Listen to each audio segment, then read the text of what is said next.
Hello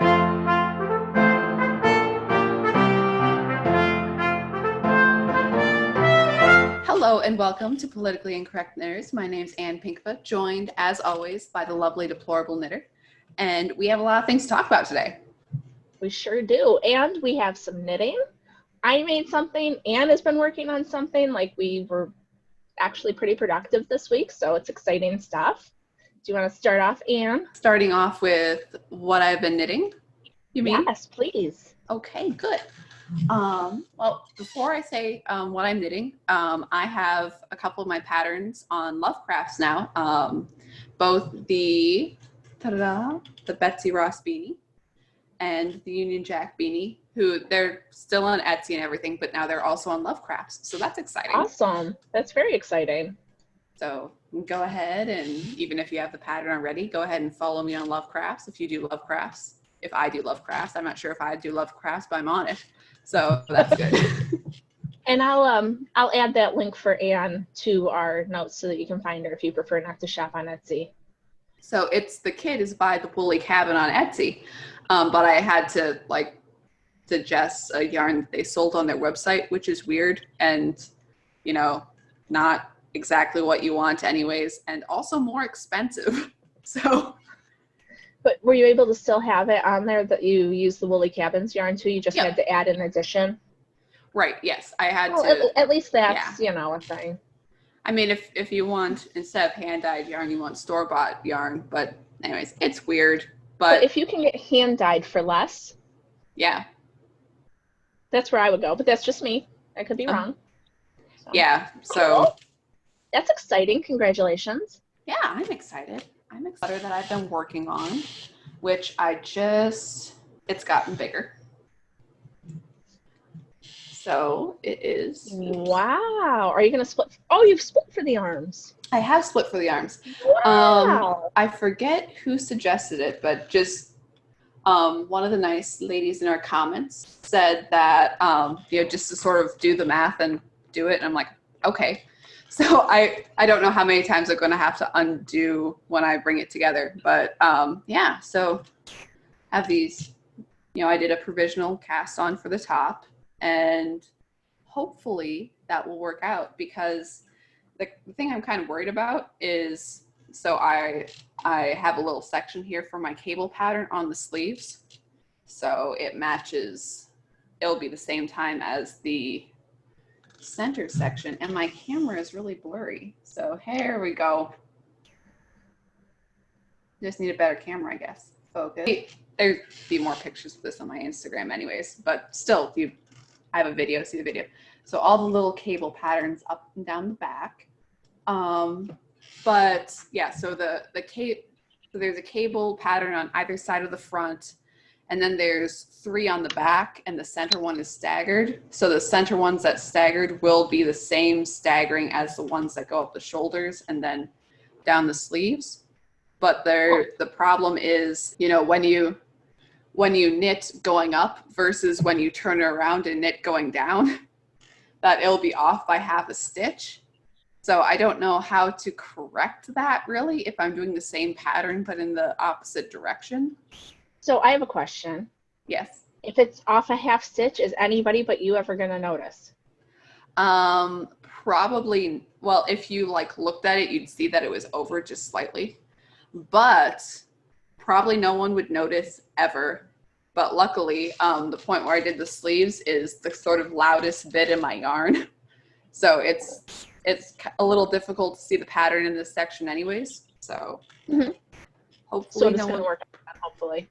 Yeah, hopefully no one will notice it but me. No one will be like, hey, why is your arm weird? Because I have weird arms. What do you want from me? Yeah, you're standing too close to me anyways. Back off. You're definitely not social distancing right now.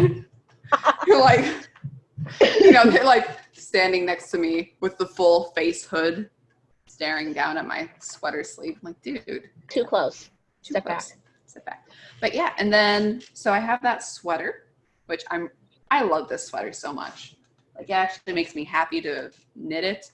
And it's going to be one of those big, ugly sweaters that I love dearly. And people are going to have to quietly come up to me and actually, Anne, you don't look that great in that sweater. It's not that awesome.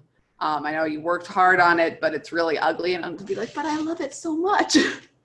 You can love it. It doesn't matter what anyone else says. If you like it, then forget the rest of them.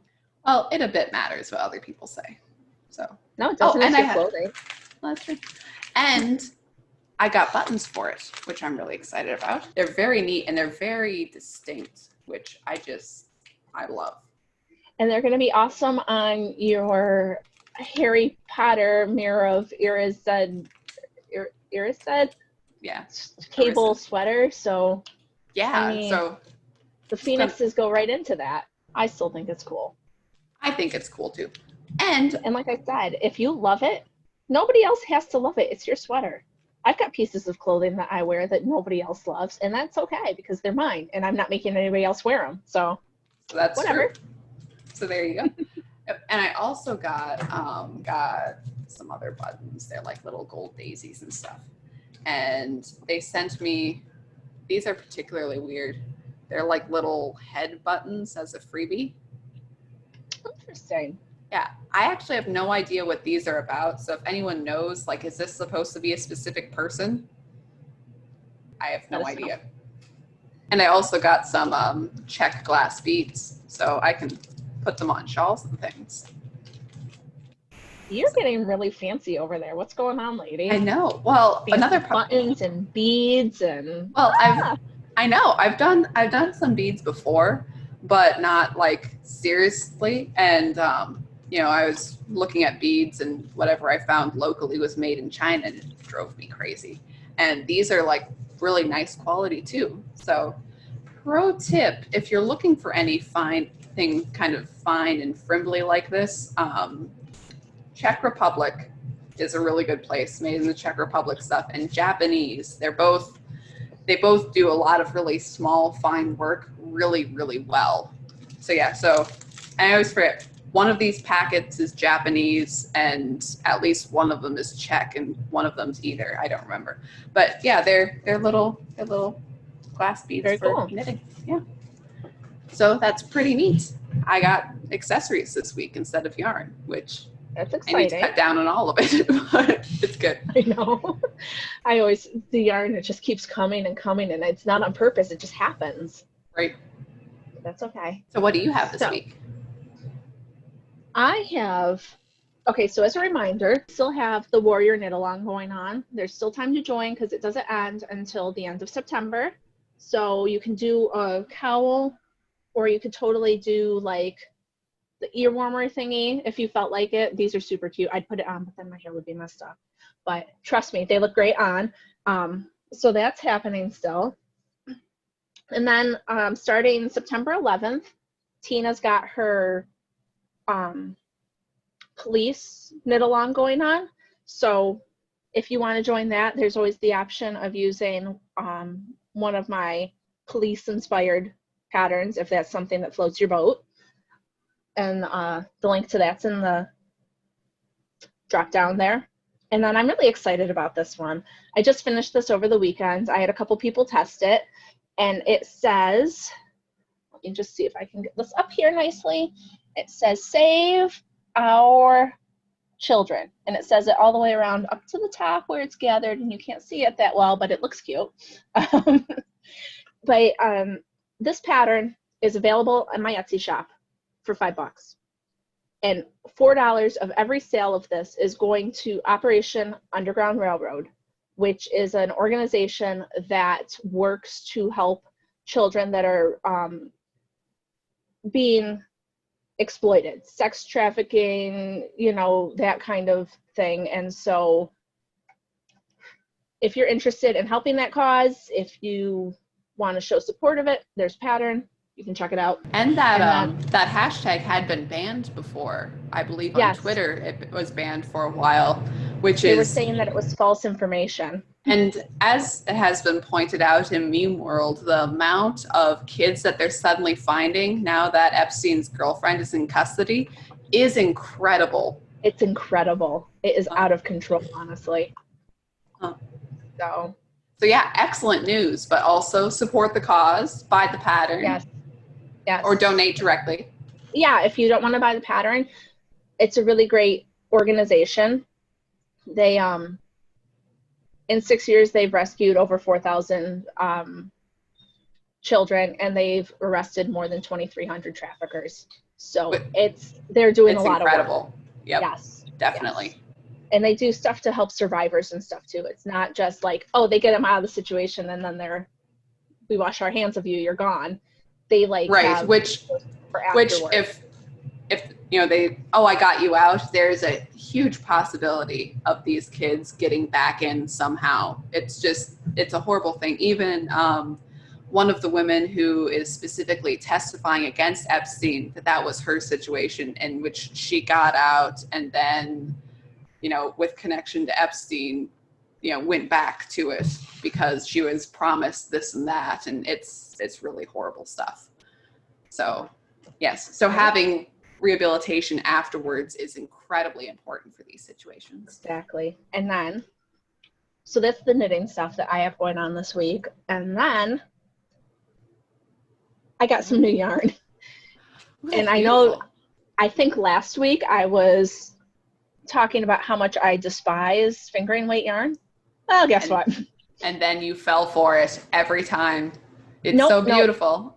So this is what happened. I subscribed to Knit Crate. This was my August Knit Crate. Mm-hmm. And I just want to make something out of this so badly. I don't know what it wants to be yet. It hasn't decided. Mm-hmm. It might be crocheted. I can get behind fingering weight a little bit more when I crochet, so that might happen. It might be doubled to be a heavier weight because it's me.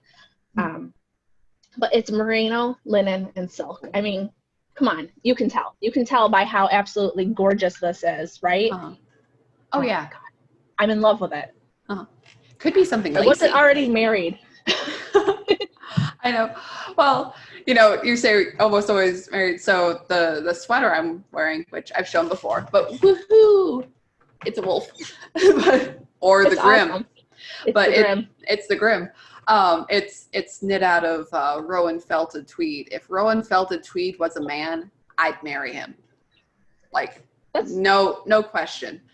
But at the same time, it's a little bit itchy to wear. Like, it's beautiful to knit with, but you know, like I'm wearing a short sleeve shirt under this right now, but so I can feel it on my arms. So once I think about it being on my arms, then it's a little irritating. If I'm not thinking about it, it's fine.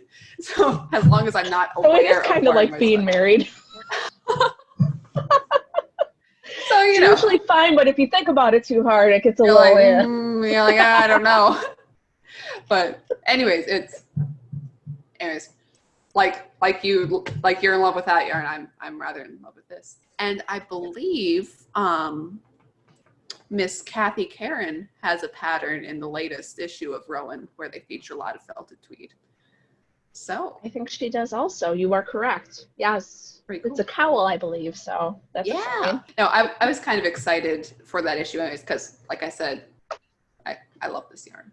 But yeah. Well, it's like last year I did all those Weasley sweaters. So I did it. You know, put in a large order to England for a bunch of tweed yarn because I'm a maniac. But anyways, your lovely, lovely lace weight yarn. Yes, my lovely, it's fingering weight yarn.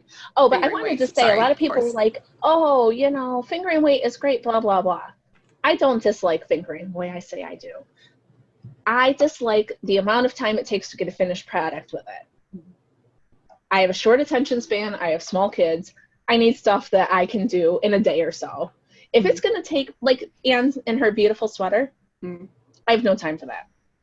Right. I have no time for a sweater right now. So, and then heaven forbid the people who make them out of like lace weight or something, they're amazing, but it's never going to happen in this house. So I just wanted to clarify, I don't actually despise lace weight or fingering weight. I just don't have the attention span for it. There's a difference. Ain't nobody got time for that. Because I got a lot of comments last week about people who were like, oh, it's so great, and I'm like, it's not that I don't think it's great, and I don't think it's great for other people. For me, I need like something that is like, you know, as big around as my fingers so that I can knit up a hat in 30 minutes and be done. So that's all I mean. And you're not a sock knitter either. No, so. I really don't like socks. I did it once for the green sock knit along. I'm thrilled I did it. when it finally cools down here, if it ever does, I will wear them. Mm-hmm. But they will last me a long time because I'm not doing that again on purpose for a while. I love socks. And I made them out of worsted weight when I did it. Oh, so you made slippers. No, I didn't. I have no idea what this yarn was. It's something I got at Joann Fabrics, but it was so happy. Oh, that is exciting. Isn't that like thrilling yarn? They're not that big. Yeah, I used like size 5 needles to make them, so they're not like ginormous. They're still socks. You can tell they're pretty. Uh-huh. And someday I'll actually wear them when it's and I got 2 of them, which is always a bonus for people who don't like to knit socks. So, it worked out. I won't do it again for a long time, but for me, I'm like, ooh, winter's coming. It's Christmas stocking season, because I've made a couple of those for my Etsy shop before, and those are a pain in the butt. I mean, they're nice. They're nice to have, but it is an occasion to make them. So yeah. Last year, I really, really thought I was going to make my family some Christmas stockings, and it's now September, and we have no Christmas stockings. So we will continue to use the store-bought ones that I would be ashamed to show off, but someday we will have the beautiful ones, and then I will display it lovely, and everybody will see them. But it's not this year. Awesome. Probably not next year either. Like, let's just be realistic. Right. Yeah, Anna's gearing up for Christmas already. Before we got on this, we were talking in depth about what we're going to do for our Christmas special. Mm-hmm. And it seems early, but we got a plan. Yeah, it's not early. It's not as early as it seems. Right. In my mind, it is now permanently set that, I'm sorry, you have to start thinking about Christmas in August at least. Like, you can't. Yeah. Anyways, in news for this week, I believe there's Craftivism, emPOWER, knit with purple yarn, knit armbands with purple yarn, knit bandana armbands with purple yarn. Anne swears that it's a bandana that you're supposed to wear on your arm. I haven't seen anybody say that. All the pictures I see of people wearing them are of like neck bandanas. Mm-hmm. But that doesn't mean that it's not true. I just haven't personally come across that part of the thing myself. Almost certain that I saw that somewhere, but I could be wrong. Right, and I just might not have come across it. But so Anne mentioned the armband thing to me, and we're like, what the heck? Armbands, it's fine because they're purple, so it's not that big of a deal, right? Yeah, just so you can identify who's on your team. Armband wearer. It's sorry. Like what the red ones? Were they red? Yeah, you could do little. It's pretty chic. To do communist, socialist, revolution armbands right now. Pretty nice. Oh yeah, little Maoist. Little Maoist armband. It'd be so cool right now. It's so hip. Before this episode started, Anne and I were talking about, like, I was telling Anne how thrilled I am that like 90s, 2000s grunge is coming back. Mm-hmm. And maybe with that, like the whole armband era is also coming back. All these styles come back around, so it could be a thing. I know. And we could march around wearing little brown shorts too, which is also, I don't know if you've seen Vogue magazine lately. No, I don't follow Vogue. Well, I flip through one every once in a while. But the amount of like brown jumpsuits that are in there, like almost exactly as described in 1984, where you're just supposed to wear the sort of zip up the jumpsuit thing. And I've seen them at Walmart too. And like, oh, well, they can be cool and in denim, but a lot of them are brown. And I'm like half squinting. I'm like, I don't know. Maybe the look is that you're supposed to be on safari. No, not really. And like it really, and I've seen pictures of Gwyneth Paltrow wearing them. I'm like, ooh, Nazi is really in this year. What is this? I think it was more for summer fashions. Who knows what they're doing coming into fall? I would think that brown jumpsuits would be a fall fashion, personally. Well, it wasn't so much in the latest issue of Vogue that I saw. It was more, so maybe it's already out of fashion, but out of fashion. I mean, the last time I saw them about was a Walmart discount rack just full of them. Apparently the locals aren't so into. They aren't that into it. No. I mean, like I said, with a jean one, you can pretend you're Rosie the Riveter, but how far does that go? Like, I can't. I like her. Yeah, you're kind of into Rosie. I could totally rock that. Uh-huh. But anyways, so this purple armband thing, the purple bandana thing, it's Empower People 2020. And they are encouraging you to, it's a little bit funny to me because they're the people who are telling you to stay home and mask up and social distance and all of those things. But on their like little statement, they say, speak out against justice with a big fist, so you know where they stand with that. Yeah, because raised fists always mean peace. Obviously. Yeah. So speak out against injustice. That's number one. And then number two is attend gatherings. I thought you were supposed to social distance. We're going to speak against injustice. We're going to attend gatherings. We're going to march. And then we're going to vote. And they want you to try to talk to 10 people a day about voting. Where are we marching? I don't know. This is what the Empower Purple people say. The Purple People Eaters say that we should do. Okay, but where are we marching? Well, I think that we're supposed to march against injustice. Yeah. So therefore, we should probably be out rioting. Oh. Well, if that's all. I don't know. But, I mean, that's the only place I can think of that they would approve of us marching. I'm pretty sure if there was like a Trump rally, they wouldn't say that we should go march there, right? Unless we were marching against it. Right. I mean, that.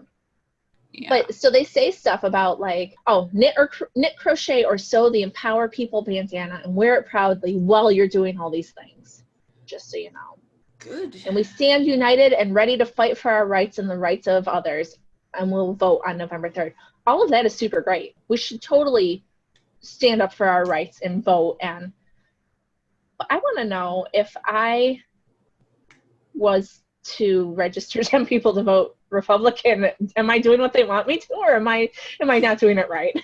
Oh, I think you're probably doing it wrong. And especially since this is so fluffy bunny, and it's like, well, speak out against injustice. Well, who's for injustice? I mean, you know. Well, that was the next thing I was going to say, because they have like their little, on their website, they have their little manifesto, and it says, embrace humanity.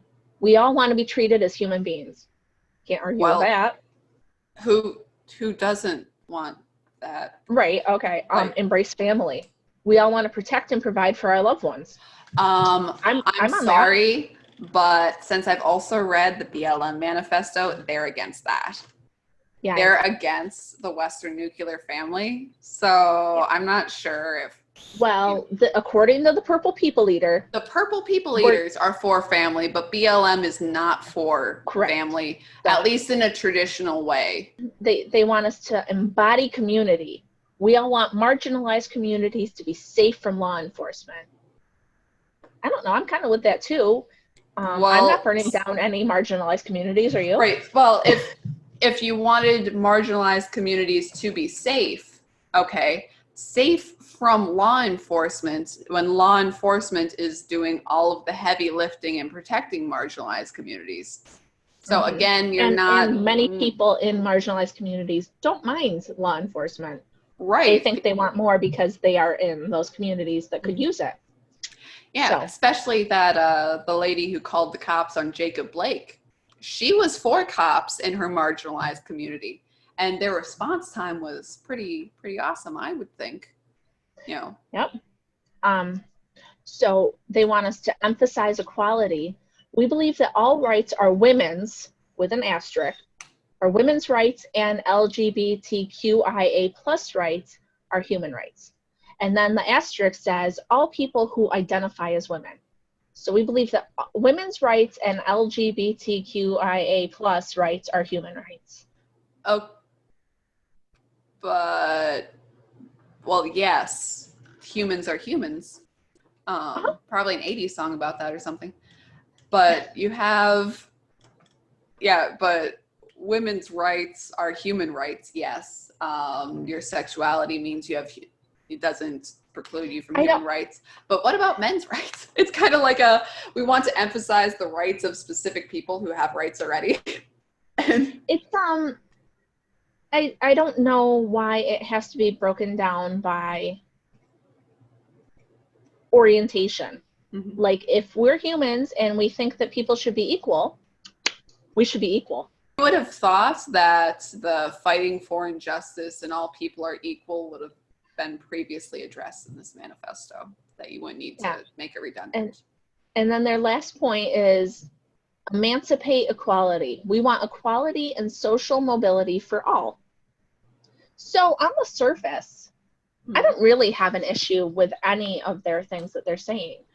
Right. Well, I'm pretty sure that they would have an issue with me. Right. Well, it's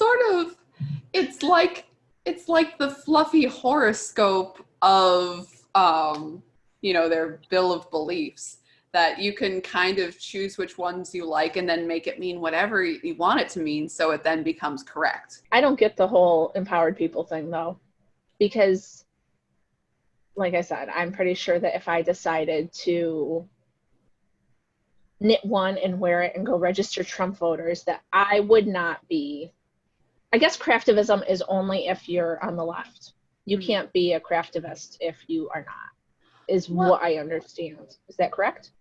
Well, the right doesn't have a lot of tradition of craftivism beyond like actually making clothes for people. I believe our friend Hinda wrote a bit about this in her book, which, sorry, Hinda, I only read the introduction because it was free. Sorry. But she talks about how it is a mostly liberal thing, that conservatives, there's like you knit clothes for babies, for like women's shelters and stuff, and knitting clothes for troops and knitting stuff like that. It's more specifically you're knitting a thing for a person, and less that you are knitting a thing to make a political point, if that makes sense. Like yarn bombing is not something you see in conservatism. That's interesting.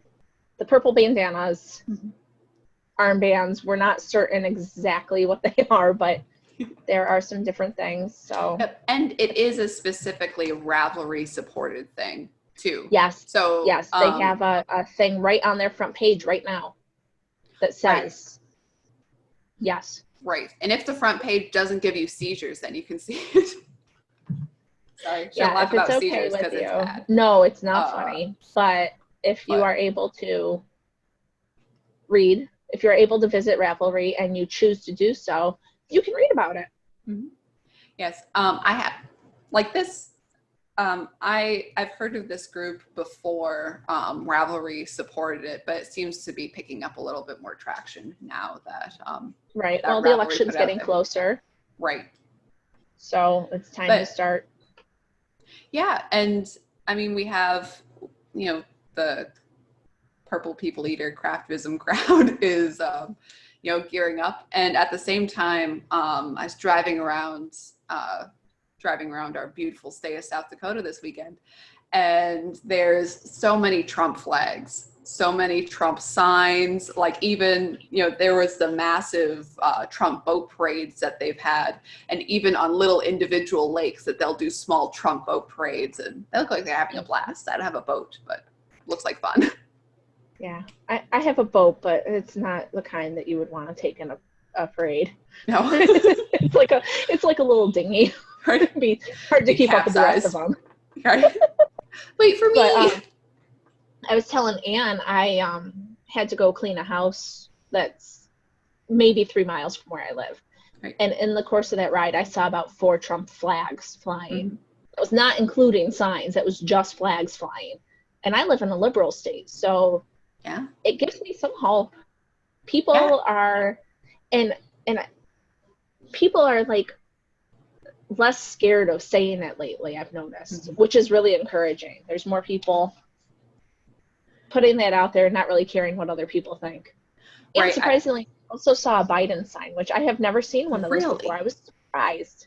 Yeah. Really? There's one car that I see that has a Bernie sticker that's still there. So I guess they Well, still have some hope. as I was telling you yesterday, when people are driving in their car with their mask on, they don't have to have a Biden sticker on because we already know. Sorry, except for my neighbor who drives a taxi, because I'm pretty sure she has to do it just because. Right, that's probably a regulation thing. But bummer. But the rest of y'all, we know where you stand. I know. And locally, one of the local cities, most of South Dakota, is open up and happy and free. And they decide at this point in the game, as in September, that they're going to have a citywide mask mandate. And the thing is, so you have the city council meeting, and they were going to do a mask mandate, and then they tabled it to the next meeting. Throughout the entire meeting, the city council members were playing on their phones and not paying attention to the people talking. And at the end, they read written statements they had written before the meeting. So they weren't listening to anybody, people saying, hey, this is hurting my business. Hey, this isn't universally good for health. And I saw people, Facebook is so asinine anyways, but there were people saying like, oh, well, how horrible is this that you have to wear a mask when you're 30 minutes in a Walmart? Yeah, what about the guy working in the Walmart, okay, who has to wear it all the time? I'm so glad that your job doesn't make you wear a mask. And not only that, but one lady who is really coming out strong against this, she not only did she say, hey, you're playing with your phones during my speech, and now she's like, she's getting petitions together to recall city council members, which is awesome. But That's awesome. One of the city council members said, well, I always wear a mask when I'm in public, and somebody got a picture of him without it in a gas station and been sharing that around. So like, whoa. Nice. So I just, I don't know. I think a lot of people are really going to care about city council members, school board members, everything all down the line in future. They are. After all of this. And there is a lot of do as I say and not as I do. I mean, there's a picture of Cuomo. I think it's Chris Cuomo, not Governor Cuomo. But there's a picture of one of them out on a New York City street without a mask on after being like, oh, everybody has to wear them and la la la. And then, you know, we've got Nancy Pelosi in her hair salon not wearing a mask after she goes around telling everybody they have to. And everybody's against the president, but at least he does what he says. Right. He wears them when he says he's gonna. He mostly doesn't wear one. It's not this whole, like, guessing game that the rest of them have going on. You know where I stand with it. Yeah, definitely. And it's almost like an ideological purity thing. Like I was, you know, that it's, well, I'm clean because I care about the virus, and you're unclean because you don't care about the virus or you're not wearing a mask. I was standing there and talking with a couple of people, and I said how I didn't like masks, and we were all standing around without masks. They have the ones that are tied, so it's sort of hanging out on their throat. And I'm like, nah, this is dumb. The science isn't for it. I know that some scientists say whatever. CDC numbers came out, and in areas where people have been locked down and forced to wear masks, the numbers are not better at all than areas where they didn't have to wear masks. So why are we doing this? And they both like pointedly put on their masks as they walked away from me. Like, does that protect you over there when I was talking over here? Like, what's the conversation done? Mask. I don't get it. And I saw a statistic that was like 90% of Democrats say that they wear their mask all the time, and only 20% of Republicans say they do. And they were talking about, well, it goes to show you how much better people Democrats are. And I was going, well, I don't know. I'll see if I can find the do they really? Well, yeah. I mean, this is all self-reported too, so like. Right. Because you know how it is sometimes. Somebody asks you a question, you want to be like, yeah, absolutely, I do that. And then in your head, you're going, I never do that. What are you talking about? I totally wear it in my car by myself all the time. Well, I was walking down the street, and I heard two people and they were having a conversation about college kids, and these college kids, they don't wear their masks, and that's going to spread disease, as they were both not wearing masks while they're talking. And it makes sense. It's difficult to talk to people with your mask. It's difficult to hear. Like, I'm always asking people, what do you say? Sorry, what do you say? Sorry, still can't hear you. And which is horrible, but my hearing's not awesome. You mumble, I can't hear a word you're saying. But that it's very much about, well, we're okay, but it's those people over there, and it's just dividing people. It's not bringing people together. This is horrible. Yeah.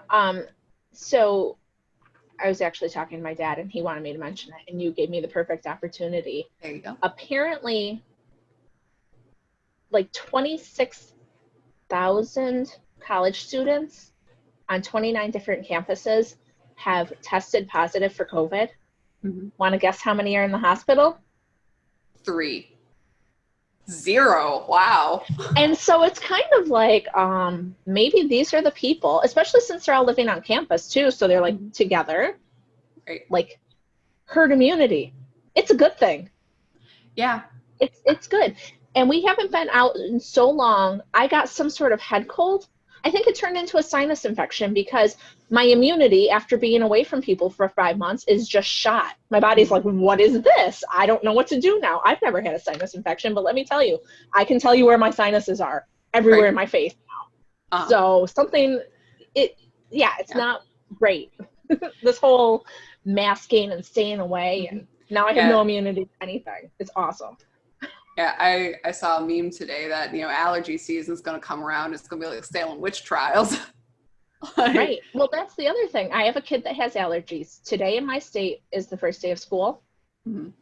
Due to the new restrictions, if we were not homeschooling, my child would have missed the first day of school because they've been sneezing because of their allergies. Right. So, woohoo.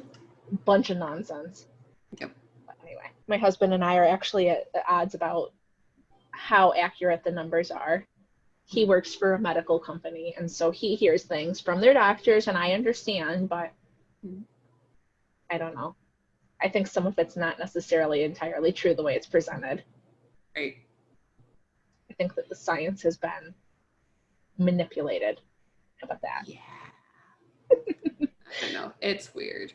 Well, I don't know if we need to, but I mean, everybody knows that there's still rioting going on. There's a ton of protests. There's a ton of, and I actually tried to get my brother on for this episode, and he was uninterested in joining my knitting podcast. I don't know why. Come on, need some on the street reporting. Right? Can't just be from our bedrooms. Yeah, he said that he wasn't the guy for it, unfortunately. But there are protests in one of the cities that was actually like a block from my brother's house. There was one night where he went out and said to one of the cops that was on the corner, like, 5 steps from his doorstep, like, hey, should I go somewhere else tonight? And the cop was like, hey, you're probably gonna be fine. Like, super. But he lives in Rochester, where Daniel Prude was died in police custody, I believe would be a better description. So Daniel Prude was in police custody. He was having a mental health crisis. He was naked. He was spitting on cops. And so they put a spit hood on him, which is something that they use when people are trying to do that kind of thing. Mm-hmm. And at some point he was restrained, and then he asphyxiated, and they did CPR, and he later lost his life.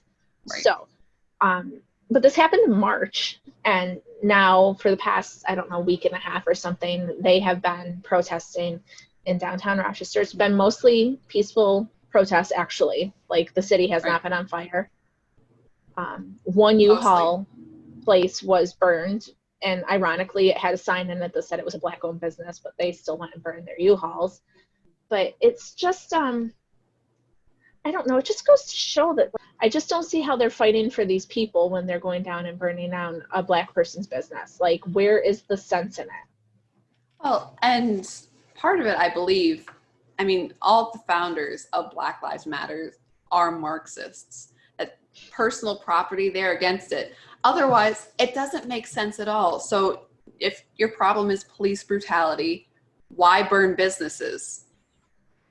I mean, that doesn't Right. make any sense. That's like if you have a gripe against teachers, so you slap a nurse.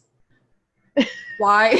You know, like there's You're right. it doesn't There's no make any rhyme or reason sense. to that. It does, but beyond that, if you harass a business, police would come. It doesn't make any sense to burn businesses for what police have done or not done. If that's your Right. protest, that doesn't make any sense. It doesn't make any sense. But the whole thing is, and so the dude was naked. So then I saw a picture from his local news saying, and it had like, I don't know, 6 people sitting there in their underwear. Some of the guys were actually naked. And they were all sitting there with like bags on their heads, like they were the guy. Like, okay, Right. I get what you're doing, but I'm pretty sure he was naked because he was having a mental health crisis. So what does you being naked in the street do for him? Yeah, and some of the ways they go about the stuff doesn't make sense to me. And right, I guess, and not only mental health crisis, but drugs in the system. Like there was stuff I think he going had on PCP and stuff going on too. So he was having some trouble. But the reason I really wanted to bring it up is, one, I totally wanted my brother to talk about it because I've never been that close to a protest, and he's like, hey, they haven't come close enough to my house. And there are cops by it. Anyway. Right. That's pretty quick to normalize something like that. Yeah, but anyway, all of the leadership of the Rochester police have announced that they're stepping down. Wow. So now there's nobody in charge. So wow, that's pretty interesting. Yeah, and that, I mean, I don't know how they're going about this, but how does that make people like your brother safer? I mean, I can totally understand quitting because you're done with all this crap, but I mean, what does that mean for the city now? What does that mean for Joe Schmo on the street?